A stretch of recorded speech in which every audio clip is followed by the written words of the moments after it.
It is time for Main Street Magazine on Robin Hood Radio. Main Street Magazine is available free pickup throughout our tri-state region at various locations. Also, their companion website, mainstreetmag.com.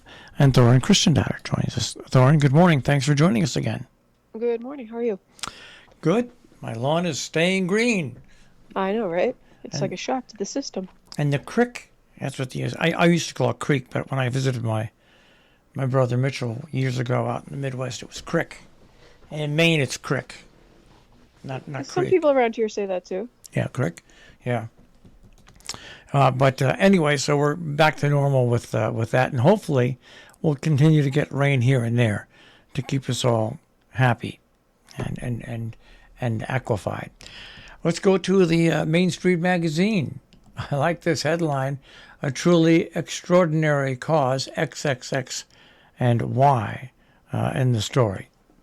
Yeah, this is for a great foundation or organization that is here local that helps local families with children who have been diagnosed with rare disorders, and it was founded by Eric and Michelle Hutchinson of Crown Energy, and because of their son, when he was less than a year old, was diagnosed with a very rare condition, and they went down a journey of recognition of how there's a little support often, or education or research when it comes to some of these diseases that have very rare conditions, and so their own journey led them to start this foundation that raises awareness and money for families locally who have children who have been diagnosed. All right, it's I always like to read stories and about stories like that. Interesting story on the World Championship at the Berkshires, the Josh Billings triathlon, which has been, I think it's got to be in its 20th some year, I think, the Josh Billings triathlon. Yes, Ian, who is our avid outdoorsman, I think is actually participating this year or this month. I think it's next week? Yeah. And so he gives us a little rundown of the history of the championship of the Berkshires and the Josh Billings run-aground triathlon, and tells us who Josh Billings was, what's involved in this, and some about the past competitions, and the mugs that are for the winners, and just a little bit about what makes this unique and special to the Berkshires. It is a very special event, and once again, it's one of those events that survived the 2 years of COVID. You've got a nice story here, because this is a story that's an ongoing story and will be ongoing, and that's the heart of a community, Militants Community Park revitalization, which really only is in its infancy right now. Yes, they're working on finishing phase 1, which was all the work you've been seeing this past year in the park. They are going to have a party in the park that everyone is going to be invited to.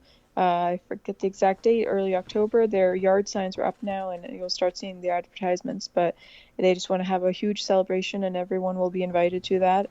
There will be activities and food and music and games, basketball, baseball, soccer.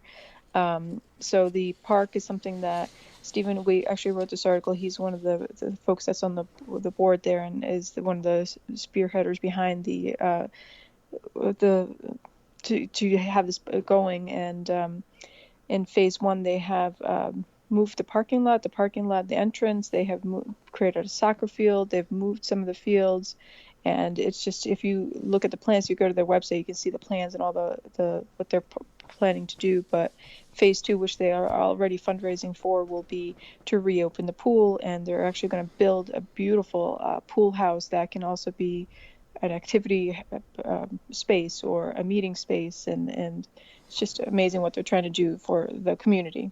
These projects are great. Sharon, when I was growing up, Sharon Valley always had a great little league field and a ball field, a regulation-sized ball field. But over the years, they've added to that site.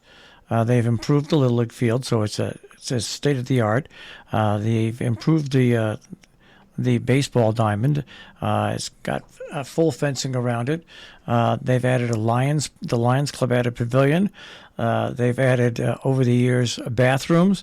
Then they added a perfect soccer field, full regulation size soccer field.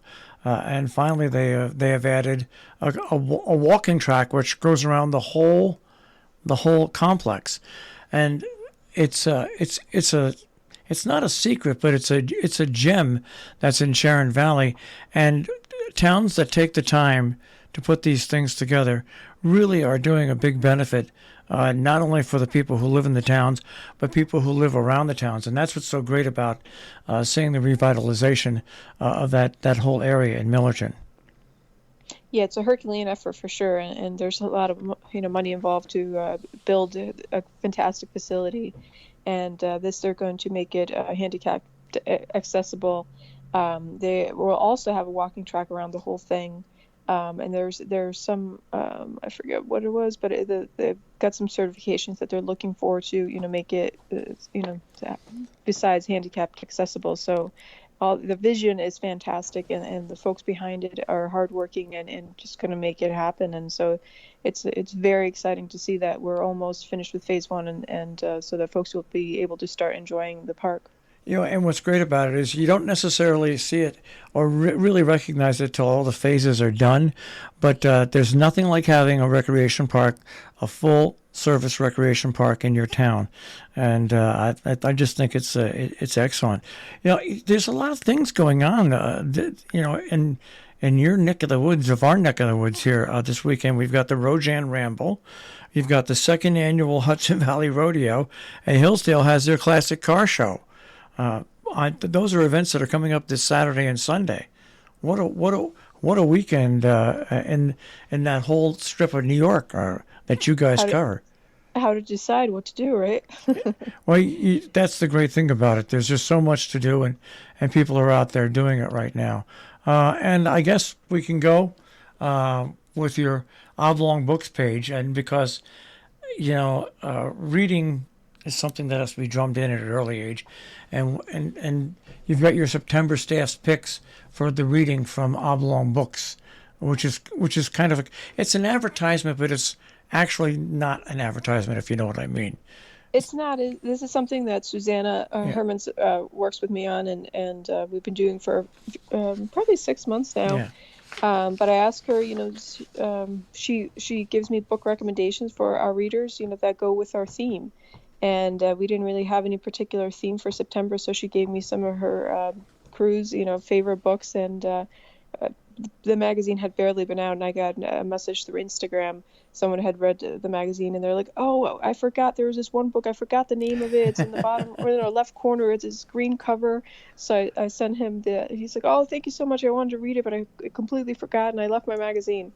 But hey, so they're reading and they're interested in that, so I was happy to see that. But the description is really what got him, and reading the staff's favorite books puts a little extra oomph to it, if you know what I mean. And after we talk about that, we're going to go to the next story: Banned Books, Celebrating Literature and the Fight Against Censorship.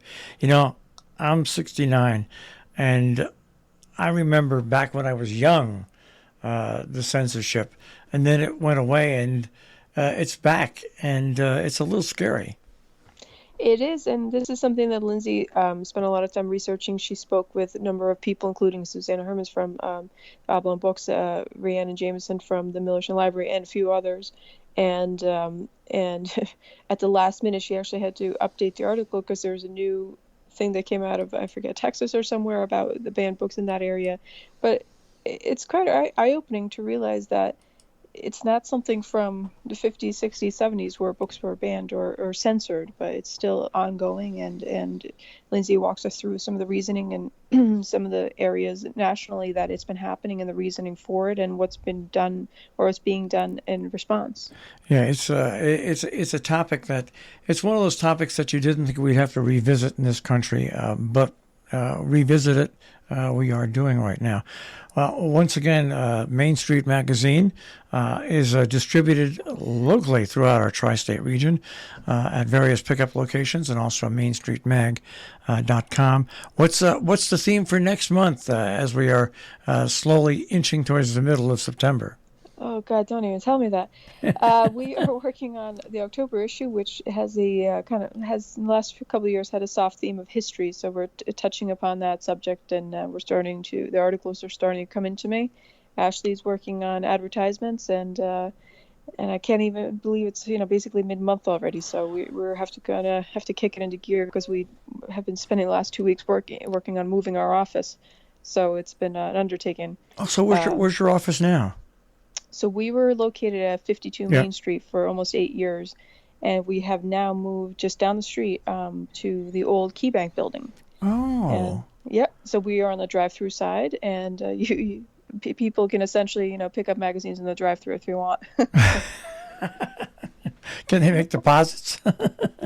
We would be happy to take deposits, and or if you want to buy advertisements, Ashley can sit in the drive-through and help you out with that. Do the transaction right there. Yeah, All right, exactly.